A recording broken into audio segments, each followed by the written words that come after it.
In late September 2017, I made the long trek up to northern Saskatchewan, where I completed a 6-day solo canoe trip in the Churchill River region.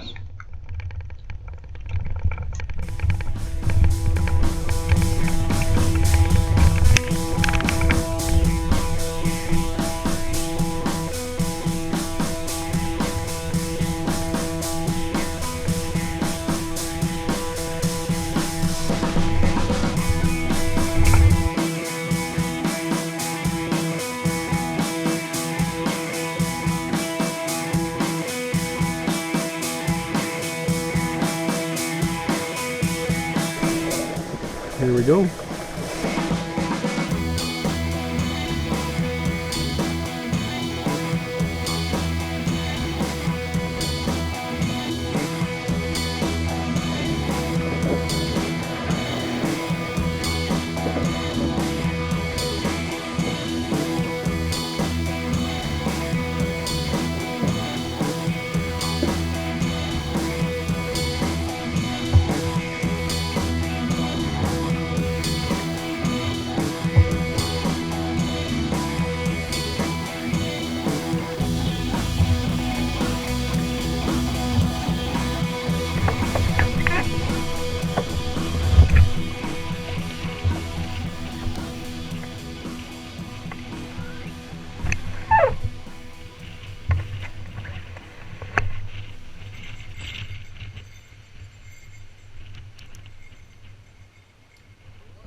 Although far from home, being in the heart of the boreal forest and on a seemingly infinite amount of lakes amongst the Canadian Shield geography makes this trip worth coming back to year after year.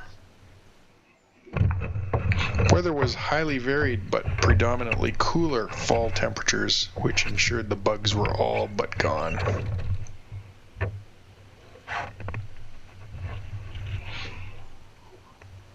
The first day gave me moderate wind and sunshine, and as I was doing a loop trip, I was able to choose the direction that favored the wind.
The first 2 to 3 portages out from the road access are fairly well traveled, but the further I went, the more remote and less used they became.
boreal forest is predominantly black spruce in its older stages. These trees are easily blown down and are quick to burn, creating massive forest fires. After a burn, jack pine, poplar, and birch will begin to take hold until the black spruce grow up again and choke them out, and then the cycle continues. Over the course of this trip, I would pass through all stages of the boreal forest growth cycle.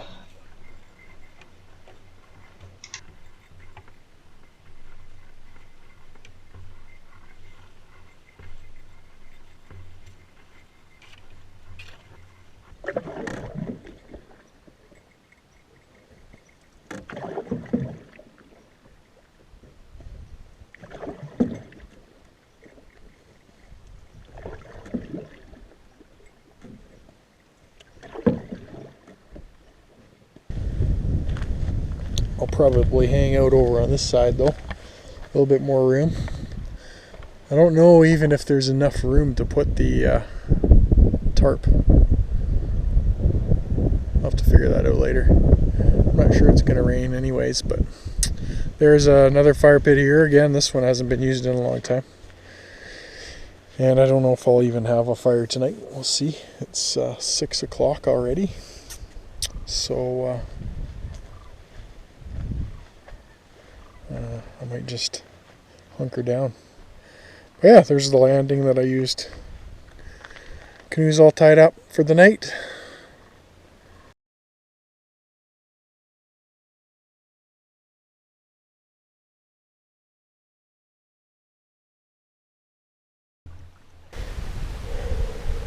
Super calm today, totally different than yesterday.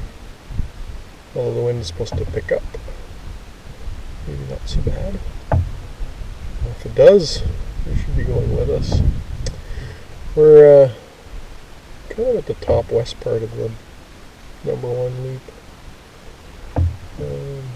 Top northwest, I should say. So we're kind of moving northeast, more east. Again, haven't seen a soul. The only hiccup last night was my air mattress wasn't holding air, so I'll have to see if I can fix that. It's hard to sleep without a mattress, got a little chilly.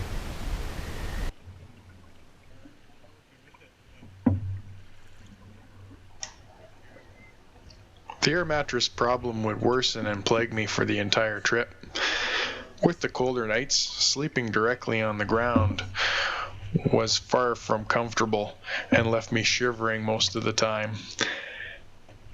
But with adversity comes lessons learned.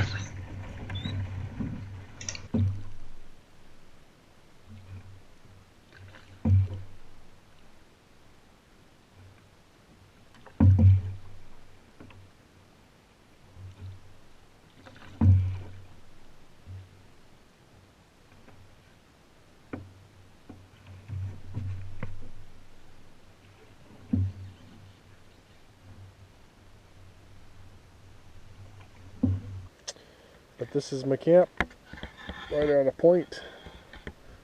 That's where we came from. And so the wind was howling through here. So I had to rig up a tarp, get some shelter from the wind and potential rain. Got a little fire pit here, fire's ready to go for later.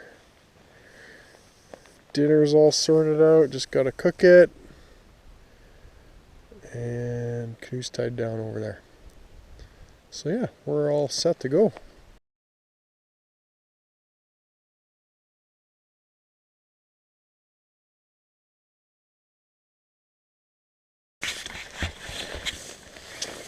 Okay, first portage of the day.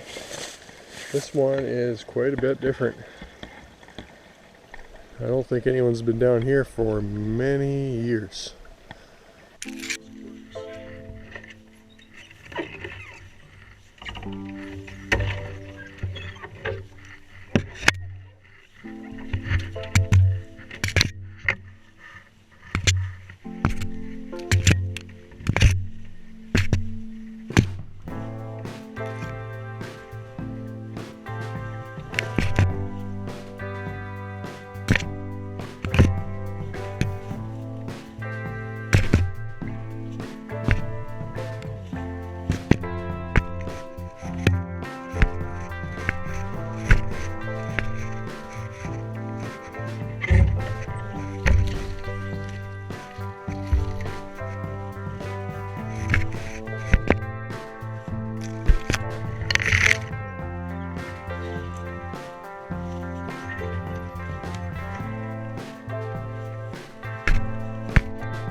Day 3 turned out to be the most challenging day of the trip. The portages were extremely overgrown and riddled with deadfall that were often too big for me to clear with my saw. But this is a sacrifice one must pay to get into the wilder and remote areas. That day, coupled with the effort of portaging, with rain and cooler temperatures most of the day, reduced my filming effort and speed. Getting into Camp 3 that night, I was pretty exhausted. Campsite's not the best. As you can see, I'm way up on a rock. Actually a pretty nice view. But it all burnt out, unfortunately. It probably was a lot nicer, but it's all burnt out. And actually, can't land down there, obviously.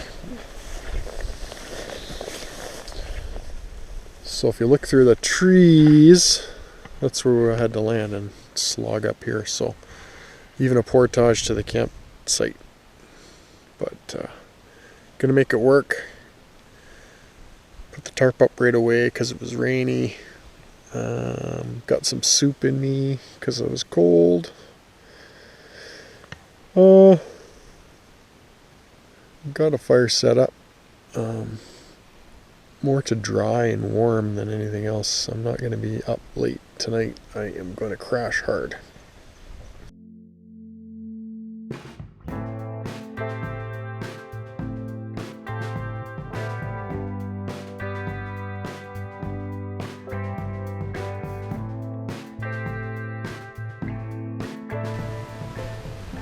Change plan. There is no way I can't even find a portage trail here.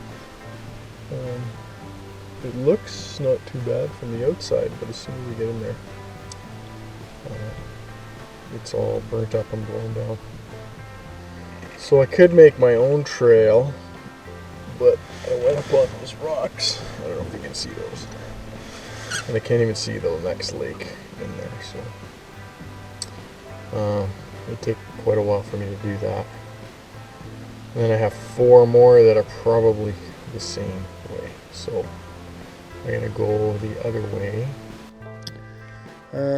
Yeah, so it's all burnt up through here, but not so far very many big trees to climb over or rocks to climb over. So far so good. I'm optimistic. This even looks like a trail. Excellent.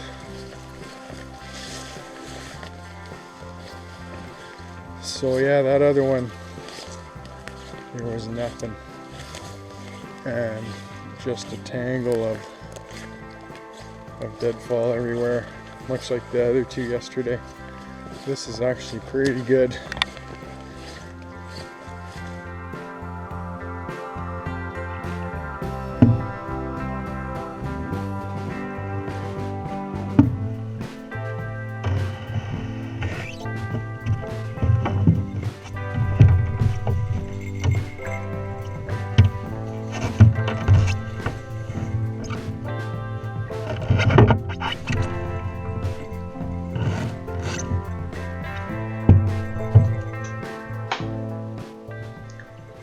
Beaver dams were quite common in the Lake Narrows and the smaller streams. This made it fairly easy for a portage, as a pullover is all that's usually required.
The camp number 4.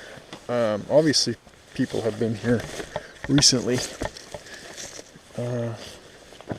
because they've cleared a lot of the spots for tent pads, which is really great. This is in a burn area that burned 2 years ago, but pretty good actually. Big fire pit. Still cloudy,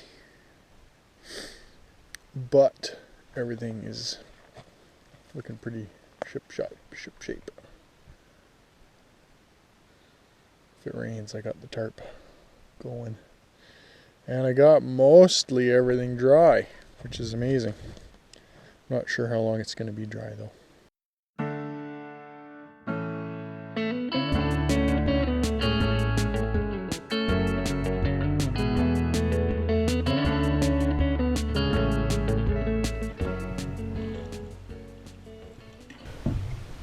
Turned out to be a nice morning. Rained all night, and it was cold this morning. You can see my breath most of the morning. But yeah, out on the water. Got a good paddling day today.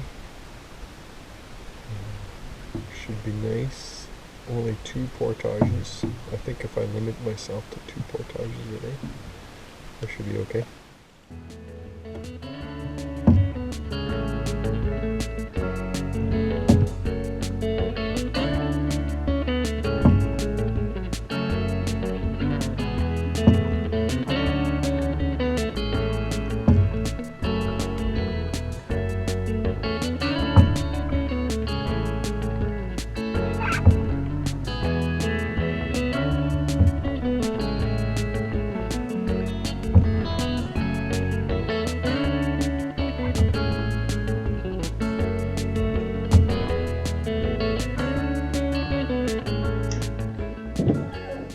Portages here are also fairly short, which is much easier for the solo canoeist, as double carries or even triple carries are the norm. I triple carried in this trip, meaning I would cover each trail 5 times. One with the canoe, and then return. Then one with the camp pack, and another return. And lastly with the blue barrel. Sometimes I mixed it up and chose different items to take at different times. You gotta have variety.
Okay, made it to camp number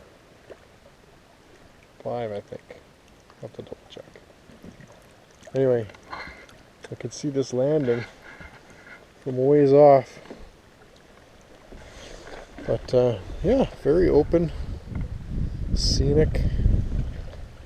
Got some wood there already, so thanks to whoever left wood. And yeah, only thing is the prevailing breeze is coming right through here. So it might be a little chilly later on, unless the breeze stops.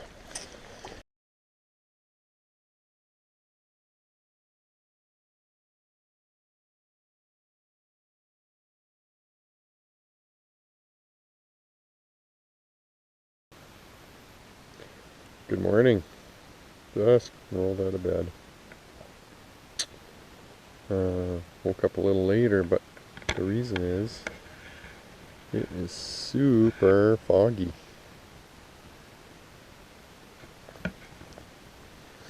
Can't even see the other side of the lake. So very misty morning. Didn't sleep any better. I tried some pine boughs, but they're the way the black spruce are. The good pine boughs are at the top, and you can't get them. So anyway, tried it. Didn't work so well. Sleeping on rocks is not fun, and it's so chilly. But gotta get some breakfast going, get some coffee in me, get out into the day. The sun looks like it's trying to burn through. Not sure if there's any cloud cover, but we'll find out soon enough. The lake is calm for sure. Not really a ripple.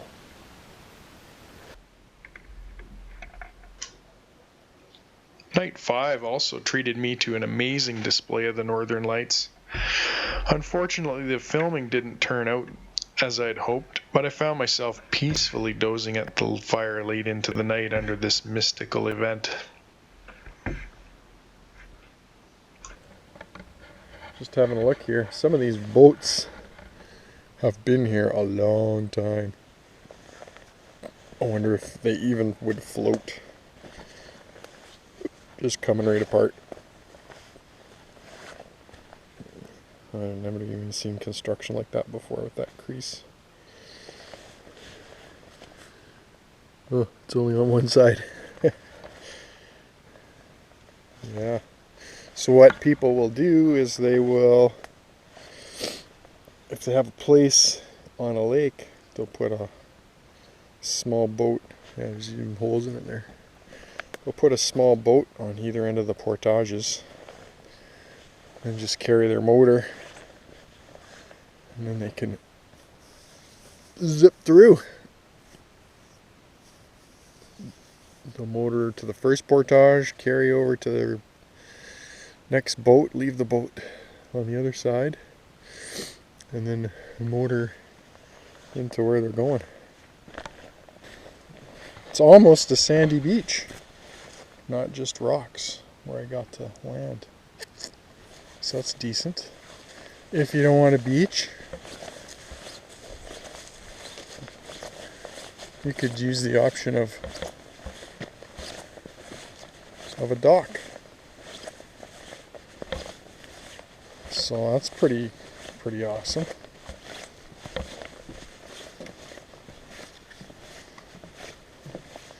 Pretty easy. Get your boat right up in here, and you're good to go. Definitely some sort of work barge that people use. Probably a lot of people use it maybe. Get a hold of the owner if you need to haul your piano out to your cabin or whatever.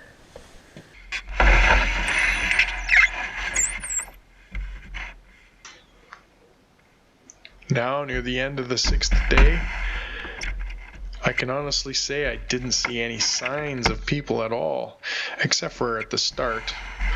The lakes closer to the road do have cabins, but all of them seem to be closed up for the season.